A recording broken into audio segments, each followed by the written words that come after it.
So, what do you think? No. Happy anniversary, Max. Love. Mahal nito. Eh kasi naman, napansin ko na palagi mo tinitignan yung cardigan sa store. Huwag ka may initials mo pa yan sa baba. Thank you. Use it very well, ah. Ako lang gagamit ito. By the way, wala akong anniversary gift sa'yo, ah. Na-short ako sa budget, eh. You know, akad stuff. It's fine. For always being understanding, Eliana. Eliana, ang ginagawa mo rito? Nilutoan kita ng lunch. Hindi ka na dapat nag-abala. Bakit naman, eh palagi ko namang ginagawa to? Max! Lexi, saan tayo kakain ng lunch? Sorry, may kausap ka pala. Sige, mamaya na lang. Kakain kami ng lunch sa labas tapos marami kami, babe. Wala naman ako sinasabi. Saan ka pupunta? Babalik na sa room. Paano yung niluto mong food? Ako na lang kakain. Have fun with your friends. Bakit napapangiti ka? Ha? Wala lang. Mga baliw lang itong mga blockmates ko eh. Sinaship ba naman ako kay Lexi? Lexi? Yung babaeng nagtanong sa akin kung saan kami magla-lunch, naalala mo? So ano sinasabi mo ngayon siniship ka nila sa kanya? Wala, natatawa lang. Natatawa lang. Hindi mo sinasabi may girlfriend ka? Hindi, kailangan ba? Mga chismoso kasi yun. Tsaka huwag ka magalala, hindi ko naman jojowain si Lexi. Saan ka pupunta? Kailangan ko pa ba magstay dito tapos pakinggan lahat ng mga walang kwenta mo sagot? No, uuwi na ako. Mabaliw talaga itong mga blockmates ko. Dito na ako, love. Una ka na muna sa classroom niyo. First time mo yatang hindi ako yahatid sa classroom ko, ah. Bakit? Sabi kasi ni Lexi, hintayin ko raw siya. Hintayin? Nagpapasama kasi siya sa registrar. Hindi ba niya kaya sarili niya? Wala ba siya ibang friend? Eliana naman, huwag kang issue. Ewan ko sa'yo. Eliana, sabi mo sabay tayo uwi. Max! Lexi, here's your cardigan. Oh, thank you sa pagpapahiram, ma. Oh, you're welcome. Bye. Nilalamig kasi siya kanini. You offered your cardigan? Hindi ko in-offer, kinuha niya na lang bigla. At wala ka nagawa. You told me na ikaw lang makakagamit niyan. Nakakahiya kasi. This is not just about the cardigan, Max. Aware ka na pinagseselosan ko siya. Eliana, wala ka naman dapat pagselosan. Marami! Yung attention na nakukuha mo sa kanya, kinakatuwa mo yan, and the way you act and speak towards her. Nakaka-bother na for weeks. Ito na naman tayo. Kaibigan ko lang yun. Hindi ko nakasalanan kung praning ka. Ang sabi mo? Ang sabi ko, praning ka. Hindi ako praning. There's nothing to be jealous about, Eliana. She's just a friend. Lexi is just a friend and a blockmate, okay? Pinahiram ko tong cardigan na bigay mo kasi nilalamig siya, okay? Malamig sa classroom. Wait, sabi mo kinuha niya. So ngayon, nagsisinungaling ka na sa akin? Whatever. The main point here is ginagawa mong big deal yung hindi naman dapat. Huwag ka namang gumaya sa mama mo na pinaghinalaan yung asawa niya pero ang totoo, wala naman talagang ginagawang masama yung papa mo. Don't even go there. Their case is different from us. My mom is mentally ill, so don't ever include my parents in this conversation. And do better, Eliana. Napahiya mo ko eh. Ganda-ganda mo talaga. Hindi naman masyado, babe. Yes, babe. Jamie! Oh. Marky! I thought you're with your family. Jamie, I can explain. Sige nga, let me hear your explanation. Hindi ko siya girlfriend. Of course, she's not your girlfriend. Nasa harap mo ngayon ng girlfriend mo. Right, I mean, she's just a family friend. Pero babe, ang tawag mo sa kanya. That's her name. Okay, I believe you. Yes, thank you. Do you really think na uto-uto ako? Napaniniwalaan ko yung mga pinagsasabi mo? Marky, my gosh, baby. You know that I'm pretty smart. Consistent honor student ako since high school and gumraduate ako ng magna cum laude. Malakas pa yung instincts ko, so bakit kaya ako nandito sa village ng babae mo? You're right. Bobo ka kasi magtago. You're careless and you're easy to read. Kaya hinuli ko talaga kayo para hindi ka na makatanggi pa, Marky. Look, hindi ko sinasadyang lokohin ka. Hindi sinasadya. Parang sinasabi mo na nagkabungguan kayo tapos sabay may relasyon na kayong bigla, ganun ba? Jamie, I'm sorry. Nangyari na lang talaga bigla eh. Nakakasuka. Sorry. I just can't believe that I've been kissing that disgusting lips. Gusto kong budbura na kasi natin kayod sa sahig yan. Pwede ba?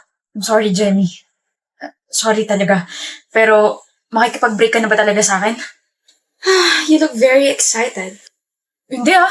Yes, I'm breaking up with you. Then, Pwede ba kitang singilin? What? Sa lahat ng mga ginastos ko sa'yo. May listahan ka ng mga ginastos mo sa akin? Yes, simula nung naging magkaibigan tayo hanggang sa naging girlfriend kita. Oh my gosh, kung isusumbat mo naman pala sa akin yan, sana hindi mo na lang ako pinaggastosan, di ba? Girlfriend kita eh. That's the point. That's your own will. But now, oh, you know what? Never mind. How much? 132,498.67. Here's your check.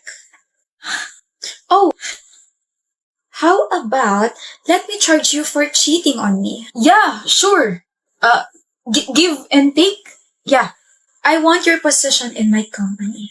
What? No, that's too personal, Jemmy. Mawawalan ako ng trabaho. No. You made this personal, Marky. Also, I can't work with cheaters. Nakakasuka yun. That's unethical. Yung cheque. Kahit yung cheque na lang. Fine. Here, that's 150,000. I hope enough na yan. Naawa naman kasi ako sa'yo bigla eh. Thank you, Jamie. As in, sobrang thank you. And sorry talaga. You're welcome. 150,000. Walang pirma. Walang pirma yung cheque. Fish, wala kang ginagawa? Bakit? Di ba gamay mo na yung recent topic natin sa calculus? Yap, pwedeng paturo, hindi ko kasi gets. Girl, ang slow mo naman. Ang dali-dali lang ng lesson tapos hindi mo pa get. Ano ba yun, Zari? Calculus, yung recent lesson natin. Hindi mo gets? Hindi. Ako gets ko. Talaga? Pwedeng paturo? Ayan, okay, Krish. Ang time-consuming. I mean, no offense, Zari, pero dapat kasi gets mo na yan. Kami nga mga kaibigan mo, alam na yan, tapos ikaw. Ay, naku, napapag-iwanan ka namin, ha. Bobo yarn. Hoy, umiyak yan bigla. Joke lang, ha. Puro na lang paturo to si Zari, napaka-bobo. Puro paturo, pero never naman natin siya tutulungan. Nakakairita kaya? Ano niya hindi nagigets yung mga lessons, napaka-basic lang naman ng mga yun. Stock knowledge na nga lang yung iba rin, eh. Ang sarap tuloy sabihin sa kanya harap-harapan na, bobo ka? Oo, bobo ka. Zari! Huh? Bakit, Sammy? Okay ka lang? Masama ba pakiramdam mo? Yeah, I'm okay. Di yan okay. Vern, halata namang hindi ka okay. Ano ba problema mo? Oo nga, kanina ka pa nakatulala dyan sa binabasa mo eh. Hindi niya gets yung lesson. Gets ko. Di mo nga gets yung feelings ko para sa'yo, yung lesson pa kaya. Hindi mo gets, umamin ka na kanina pa kita inaobserbahan. Kamot ka ng kamot dyan sa Naomi, wala namang gumagapang na kuto. Hindi mo gets yung lesson, Zari? Alin dyan? Okay lang? Hindi. Hindi okay na magsinungaling ka. Alin dyan yung hindi mo gets? Tutulungan ka namin, Sammy. Naiiyak ka ba? Hindi. Sabi hindi nga okay magsinungaling eh. Akala ko kasi imamock niyo ako. What? Akala ko kasi sasabihin niyo na slow ako, na nabobo ako kasi hindi ko gets yung lesson. Zari, are you kidding me? Kapag may hindi naman kami gets na ibang lessons, nandyan ka kaagad para turuan kami. No judgment at all. So bakit naman namin sasabihin yun? Bakit ka naman namin imamock? We do understand kung gaano kahirap mag-aral. Walang madaling lesson. Zari, mga kaibigan mo kami. Cringe man pakinggan pero ang magkakaibigan nagtutulungan at hindi nagbababaan. There's no competition between us. Healthy competition, yes. Pero not to the point na magiging insensitive kami sa side mo. May competition sa amin. Huh? Competition sa puso ni Zari kasi buwisit yung tika-ibang course eh. Mami may gusto sa'yo, gusto rin naman kita. Ang seryoso ng usapan tapos isisingit mo yung kaipalan mo? Turuan na nga kita, Bob. Zari, turuan na rin kita kung paano ka-aamin sa akin. Gusto rin naman kita. Gusto ko na rin matutunan tong lesson natin. Pag-untugin ko kaya kayong dalawa, no? Maghiwalay nga kayo, ako magtuturo sa'yo, Zari. Mamimiss kita, Zari. Wow, isang tao lang naman yung pagitan nyo. Kita mo tong ballpen na hawak ko, Vern? Bibili na lang ako ng snacks natin. Bye, Zari. Mamimiss kita. Please tell me hindi mo gusto yung pangit na yun. Gusto ko siya, Sammy. Bagay nga kayo. Pares kayo may topak.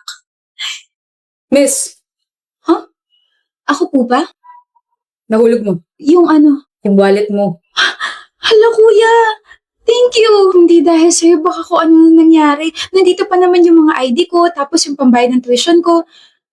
Thank you. Kuya. Makakuya naman to. Hindi naman tayo magkapatid. Jason. I'm Jason. Hello, Jason. Thank you talaga. Pero, dito ka pala nag-aaral? Bakit mo natanong? Yung school mo, dream school kasi yan ng kaibigan ko. Yaman ko, no? Mayaman? This school, puro mayaman lang mga nag-aaral dito. I mean, they do have scholars, but that's a different case. I guess, hindi mayaman yung friend mo, no? Huh? Just kidding. Gusto mo ng tour? Hindi na.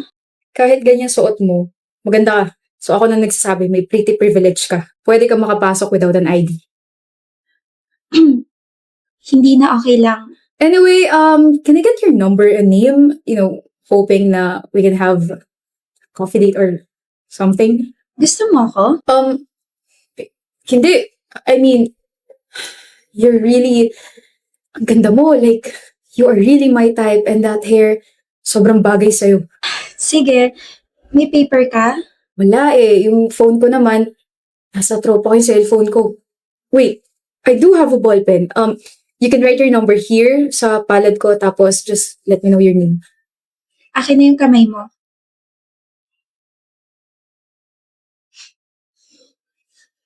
Okay na. What's your name? Maya. Nice to meet you, Maya. Nice to meet you din, Jason.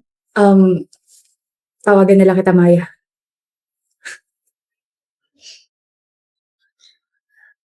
Your smile is different, bro. Nakahuli ako ng isda.